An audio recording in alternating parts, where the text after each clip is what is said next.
अभी अभी economic survey release करा है जो बजट के जस्ट पहले रिलीज होता है और कंट्री की ग्रोथ के बारे में वो बताता है किस तरह से कंट्री आगे दिशा में बढ़ेगी। जीडीपी ग्रोथ की बात की गई जिसमें 6.5 से 7% की जीडीपी ग्रोथ एक्सपेक्टेड है।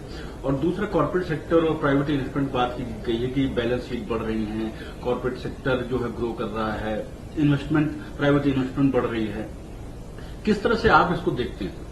देखिए, मेरा देखना ऐसा है कि अगर आप इंडिया को देखें तो लास्ट ईयर भी हमारा जो जीडीपी ग्रोथ रेट था तकरीबन 6 से 6.5% के आसपास था और इस बार भी जो इकोनॉमिक सर्वे में आया है 6.5 से 7% का इकोनॉमिक ग्रोथ प्रेडिक्ट करा गया है। और इकोनॉमिक ग्रोथ के पॉइंट ऑफ व्यू से हमें समझ में आता है कि ओवरऑल पूरे कॉर्पोरेट सेक्टर में बहुत अच्छा अभी न्यूज है कि बहुत लोगों की बैलेंस शीट भी अच्छी हो रही है। अब सारे लोग बॉटम लाइन पे फोकस करें। इवन बहुत सारे स्टार्टअप जो पहले सिर्फ हाई ग्रोथ लो मार्जिन पे काम करते थे या फिर नेग्लिजिबल मार्जिन पे काम करते थे, तो सभी लोग अब हाई ग्रोथ हाई मार्जिन पे काम करें।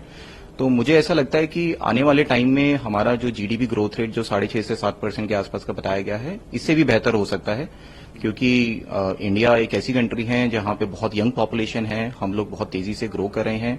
अगर आप ट्रैवल इंडस्ट्री की भी बात करें तो ईजमा ट्रिप ने अभी आज ही अपना ऑफिस ओपन करा है गुड़गांव में।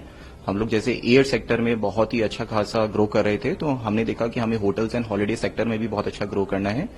जैसा कि आपको पता है हमारे ऑनरेबल प्रधानमंत्री उनका भी विजन है कि इंडिया के अंदर में कॉन्फ्रेंस टूरिज्म बढ़ना चाहिए।